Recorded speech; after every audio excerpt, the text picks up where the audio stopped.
Something that I would actually suggest is that you defer a semester or even up to a year just to try and figure things out.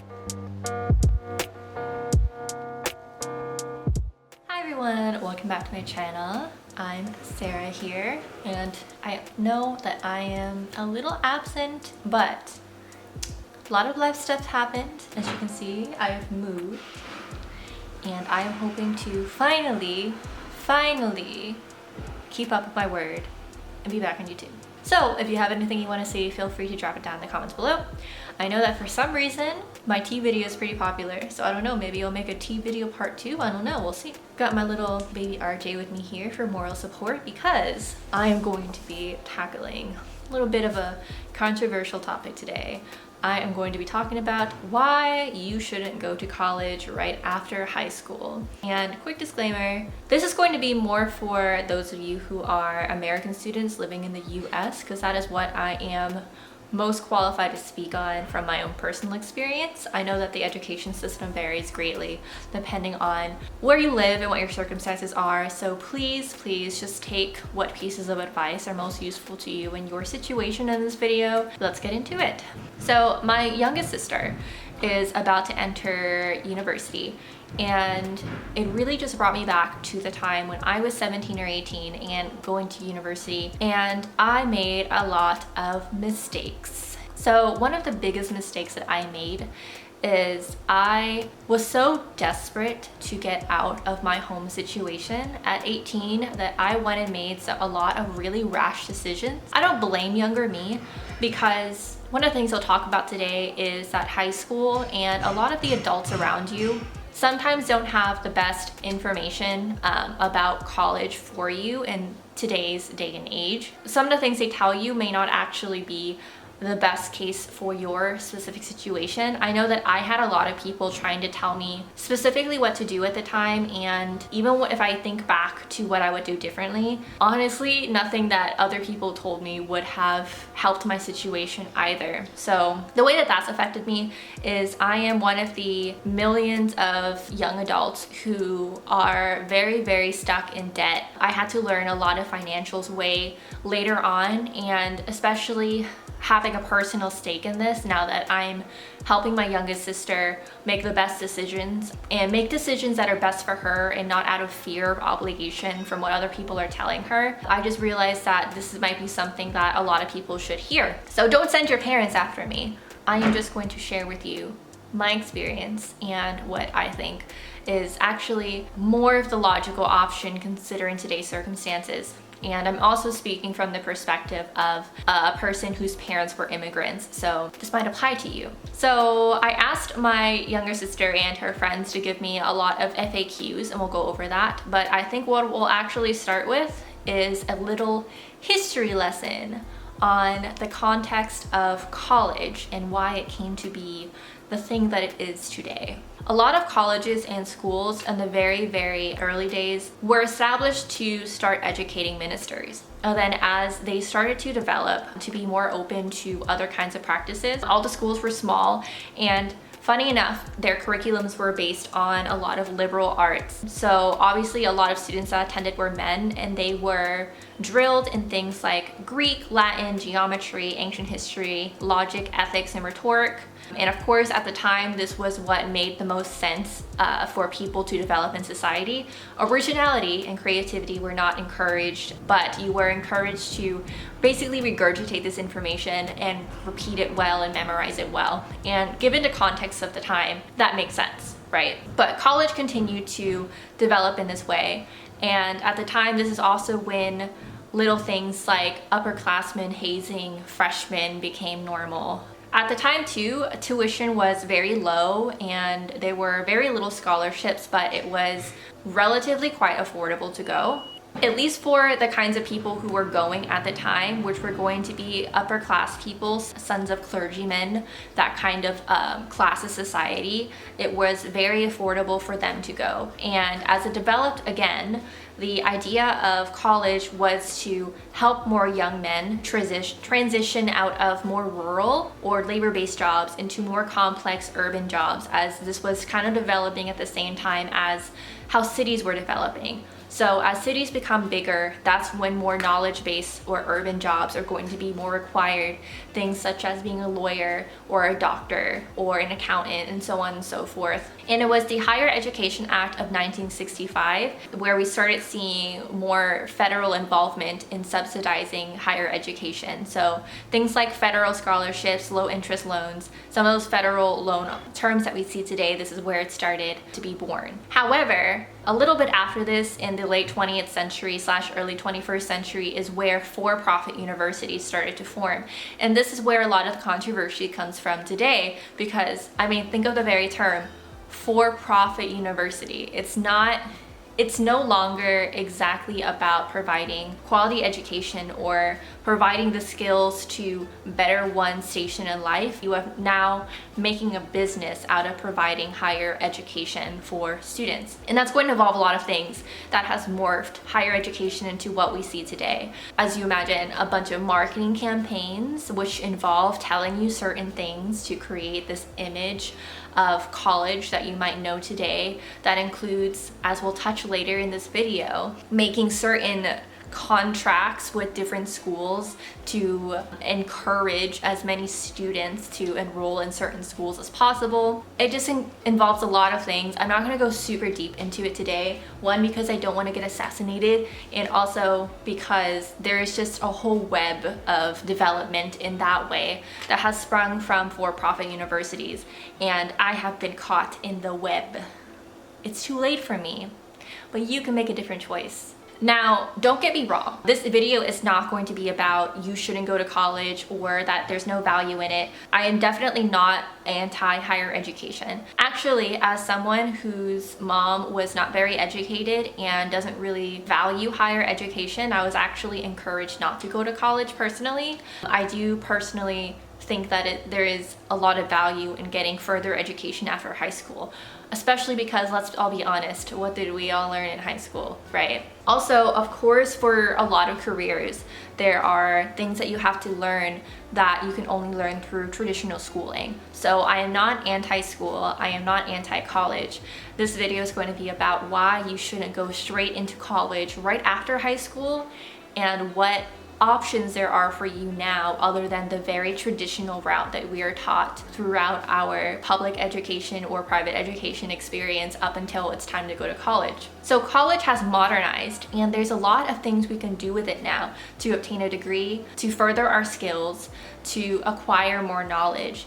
But there's a lot of options that you don't hear about until it's basically too late that are way more viable, way more affordable, and way more compatible with people's daily lives now than there was before. Keep in mind with that history lesson that college never was for everybody, but in this day and age, it's subsidized to let in as many students as possible. And honestly, even high schools are pushed into this, and even many of our parents and grandparents are specifically told that you will not be able to succeed in life without the very specific path of going to school and then graduating from high school and going straight into a 4-year university.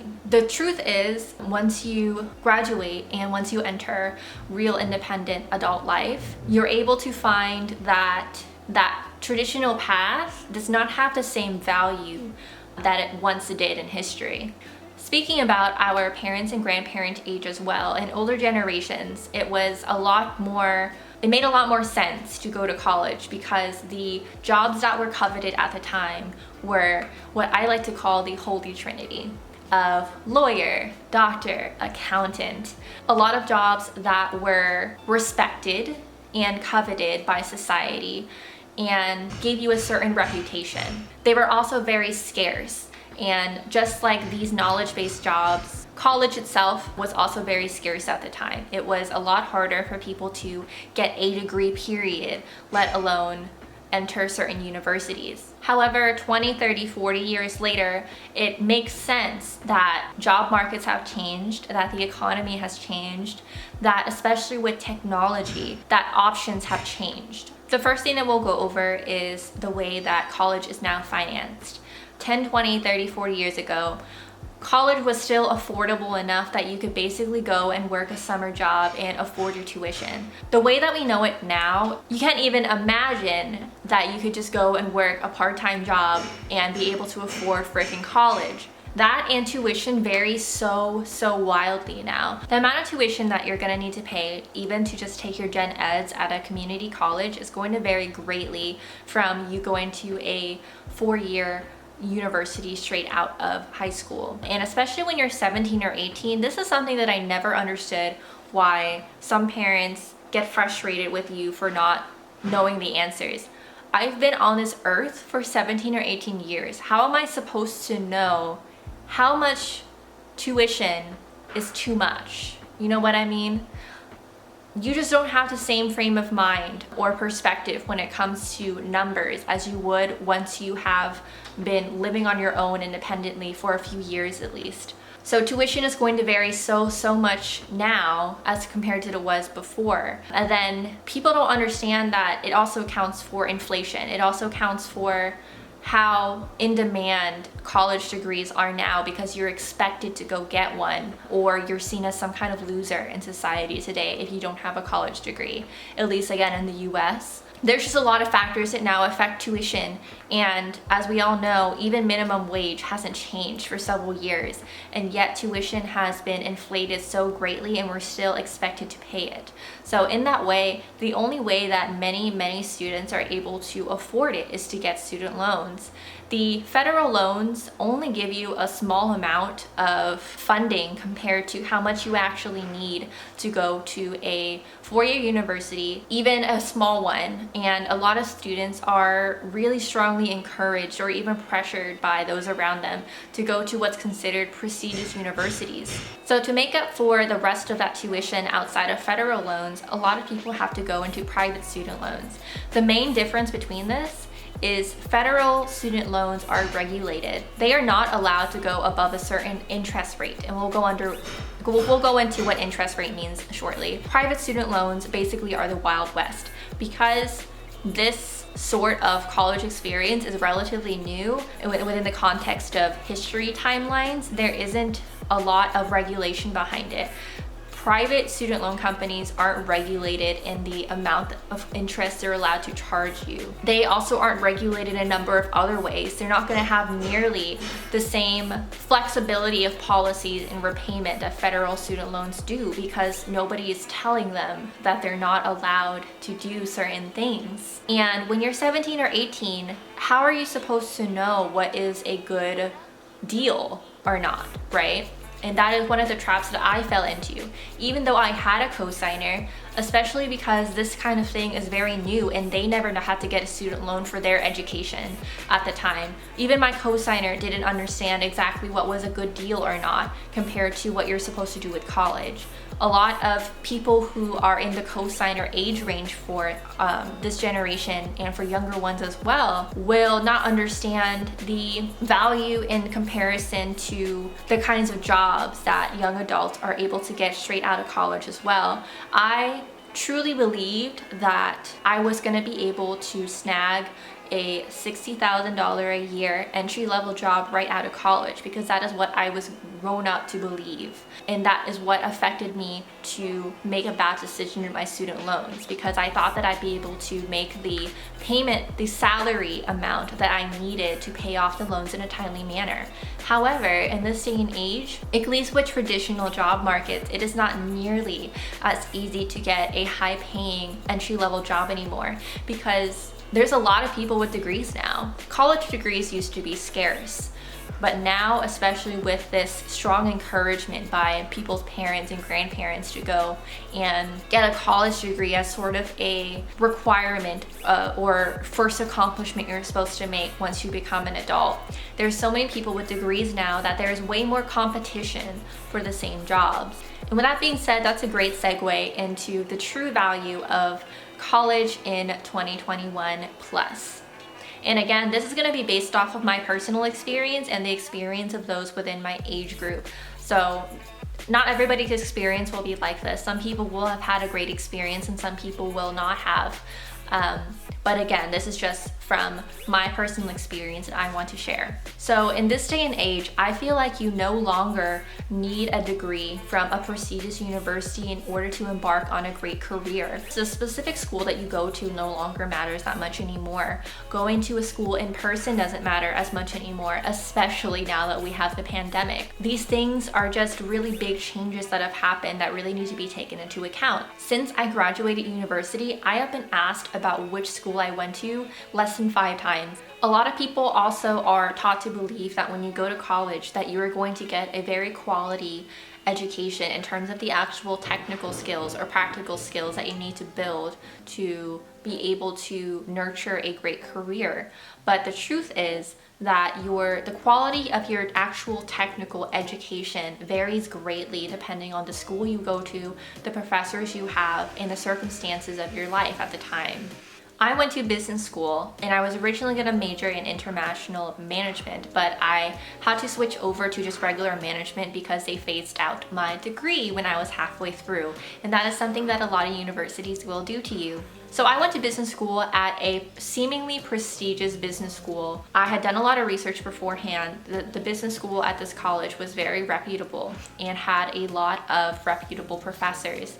However, going there, not to say that I didn't have some value out of my education and not to say that I didn't really enjoy my experience with some professors, but even going to a prestigious business school, I still had at least one really racist and sexist professor that was tenured to be there. And he was tenured to teach hundreds of students at a time. And I'm talking about I would go to this lecture that I'm quite literally paying for on loans to have him complain to me about why there are more females graduating statistically than men in 2021. He would say this kinds of stuff in these lectures that I specifically paid for. And look, playing devil's advocate, I understand. You might be hearing this and be thinking, well, you picked a bad university and that's your fault. To some extent, I understand. A counterpoint that I would give to that is that there are so many universities today that how could they possibly supply all of these places with quality vetted professors with experience and a passion for teaching? It's the same problem that we have even in public schools for pre-college education. There's just such a shortage of actual educators due for a variety of factors that how could you possibly expect that even a reputable university will be able to kind of grab into that pool of available educators and be able to pull out the best. It is just not a realistic expectation anymore. In some classes as well, especially the lower ones, I was not even being taught by the professor. I'm being taught by the TA, which is a teacher's assistant.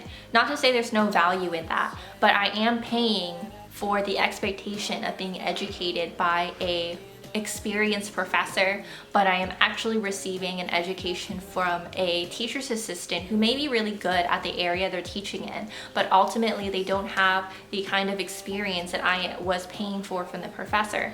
And that's also because there's just way too many students in every class, especially in your first few classes, your general education classes, or the prerequisites you have to your major specific classes. You are going to have a lot of people crammed into that room. There is no way that they can customize this education to your specific level or to the teaching style that works best for you. In some ways, on the education level, it's kind of like high school, but you have like 5 times the amount of people in the same room.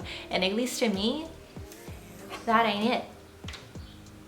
The valuable things that at one point in history you were only able to access in college are now available through a lot of other channels. For example, things like attending certain lectures by very reputable people. You can do that online these days by attending webinars. You can pay a small fee to attend really specific lectures that are live streamed, which you can save and replay over and over. You can buy lots and lots of books that are still a very wealth of knowledge that you can learn a lot from. You can pay for very specific online courses. You can pay for boot camps. You used to have to go to college in order to meet people who had the same interests as you, or people who were trying to accomplish the same things as you.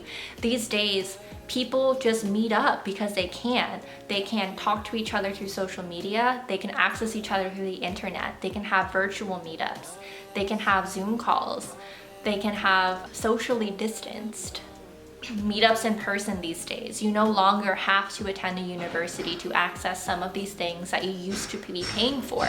And to connect this back to why you shouldn't go to college right after high school, it's because obviously you've thrown a lot of information at you.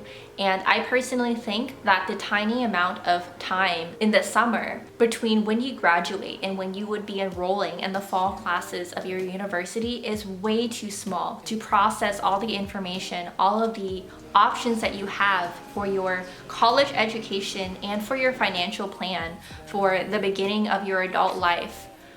You cannot possibly figure all of that out in such a short amount of time. Something that I would actually suggest is that you defer a semester or even up to a year just to try and figure things out. And before parents come after me or before anybody gets triggered, I understand that one of the biggest arguments against putting off or deferring when you actually enter university is the argument that if you put it off or don't go now, you won't ever go. To some extent, for some people, this will be true. But something that I also want to counter that with is if you have to force yourself to go to college or go to university, maybe that's not either the right path for you, or maybe you shouldn't be investing so much money into it in the first place. Because college is a very hefty investment.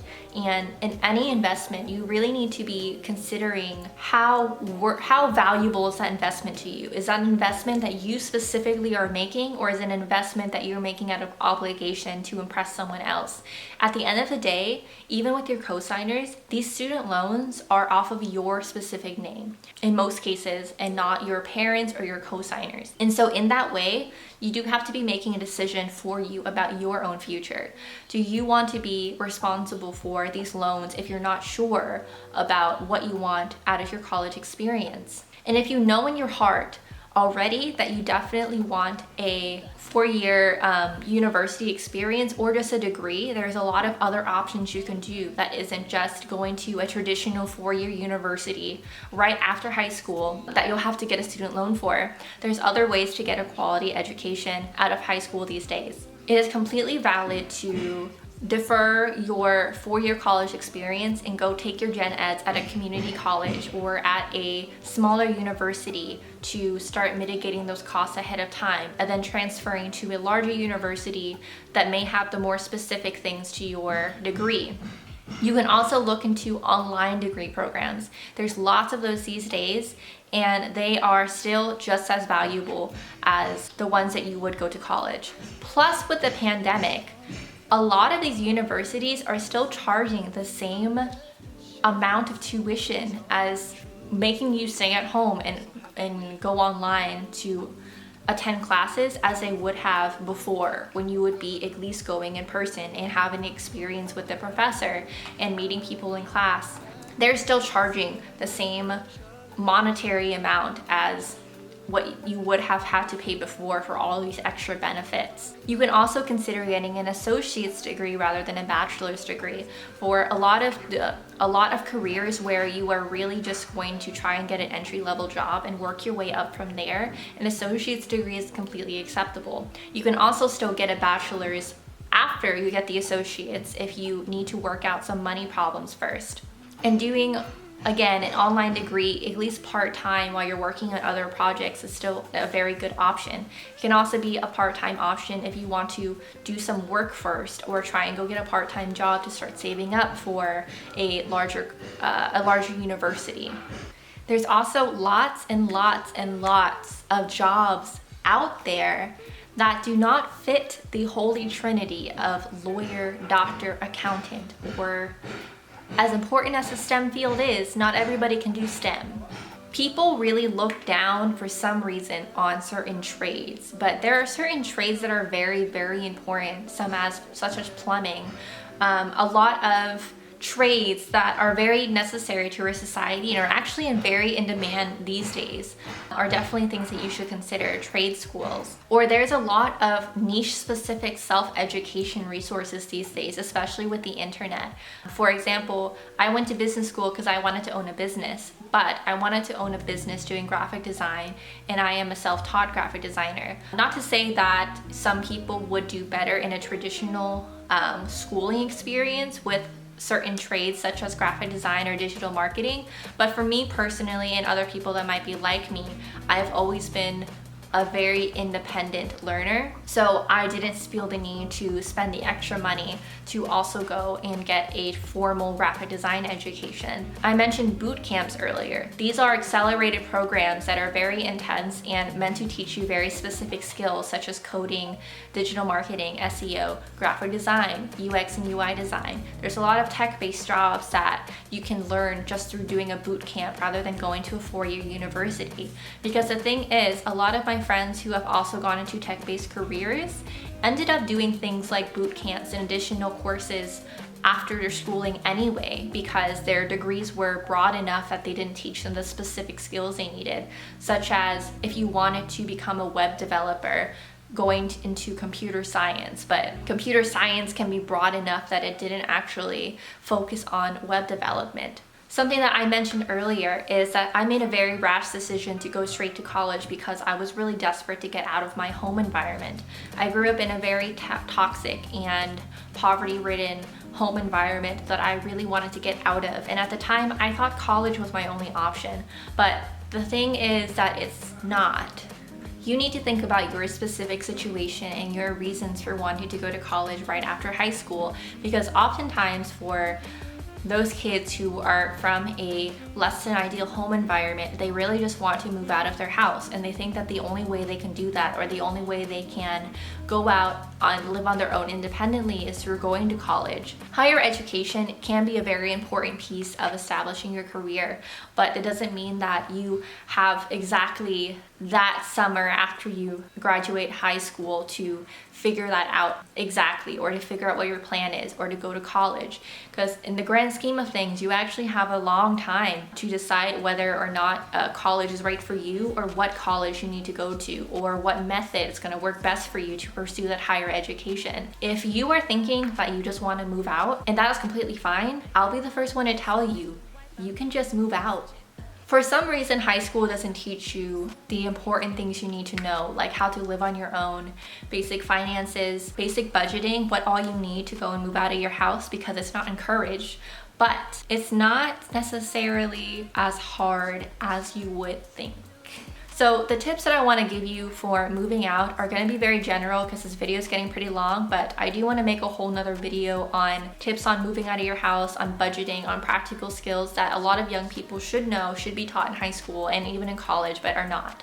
The first thing I would tell you is, if you really just want to move out of your house, all you really need to do first is to start with a plan. The first part of that plan is to secure some income. And contrary to popular belief, there's a lot of ways to make just income. It is difficult to find a career that you are passionate about, but it is not necessarily the most difficult thing to just secure some basic income. And there's a lot of research you can do on your own here. There's a lot of things that you can do online even. So if you don't feel like you were fit for finding a part-time job at the mall, or if you don't have a car, there's plenty of things you can do online these days to make at least some income. On top of that as well, you might have some friends that also want to move out of their house. And of course, I would implore you to be very careful about who you move in with. But if you have someone that you very much trust and is in a similar situation as you, I would encourage you also to get roommates. You can even also get college student roommates to move out with, because that will allow you guys to split the rent and make it more affordable for you to move out on your own. Apartment searching is a whole thing on its own, but it's not actually that hard to just find an apartment to live, especially if you already secure some income, already secure how much you're gonna be able to make with that income and what level of apartment rent you're looking at with some roommates, you can just start looking for things within those parameters where you can live. And then from there, although I am simplifying the process for this video, you can just move out. I don't want to just tell everybody watching this to just cast out on your own and move out as soon as you turn 18, because I wouldn't necessarily encourage that as a blanket solution for everyone. I think it's a very real solution for those of you who don't come from stable home environments. But otherwise, if I did come from a stable home environment, it would have saved me a lot of money to live at home for a while. There's nothing wrong with that. But I would discourage people who just want to go to college just to get out of their house to go and get a several $1,000 loan just because you want to move out, because it's going to cost you a lot less to just move out. So we're going to wrap up here with some FAQs from my sister and her friends, but there's definitely so much more that I could cover. If there's any questions you have, please feel free to leave them down below. But we'll start out here, lightning round. What if I really want to get out of the house? You can get out of the house as long as you have money for rent. And that is going to be a principle that you pretty much have for much of your adult life. Can you make rent? You can live on your own. Don't send your parents after me. How would it affect my acceptance if I already got into a university? This varies by your school, but most schools are actually fine with you deferring your enrollment for a semester up to a year, depending on their policies. This is definitely something I would encourage you to call your admissions department and ask them about, because different schools have different policies. But at least for my younger sister, they were able to be fine with honoring her acceptance for a semester up to a year, which I think is plenty of time for you to figure out things with your own life first. But yeah, just ask about it. How exactly could waiting a semester up to a year for going to college be better than going right away? I wrote something down, I'd like to read it to you. You will find when you get older that sometimes life is like a treadmill. You have already been preconditioned for this treadmill by being required by law to attend school for 12 years of your life. University will be another 4 years. Some of you will have to go to grad school. If you go to grad school, it'll be another how many years? And then you will reach true adult life in which you have no choice anymore but to work. You no longer have a choice if you can wait a little bit to figure things out or not. You're just gonna have to work. Some of you may have parents that are gonna kick you out after a certain age, and you're just not gonna have the flexibility at that point that you will have now. So something I really do wish that I did was to really relish the time I had barely being an adult, but still being young enough that I could shirk some of my responsibilities and just think about stuff and relax and hang out and enjoy being 18 years old. This is a time that is not going to come back again in your life. And instead of rushing right into this never-ending treadmill of responsibilities, which isn't terrible. There's a lot of great things that come with getting older, but you should just enjoy the present and take your time to figure out what you want to do. And in the grand scheme of things, no matter how doom and gloom some adults can be, you really do have some time, and you should take advantage of that. What if your university already gave you scholarships and your financial aid bills? Just call your financial aid department and ask them what their policies are if you need to defer a semester up to a year for financial reasons. Then make a careful decision what you want to do based on that as well. But remember again that you shouldn't make such an important decision based just on money. You are really putting in an investment into what you want to do for your near future and possibly after that. Try to think about it on deeper terms than losing this potential financial aid, which you might be able to just attain again later.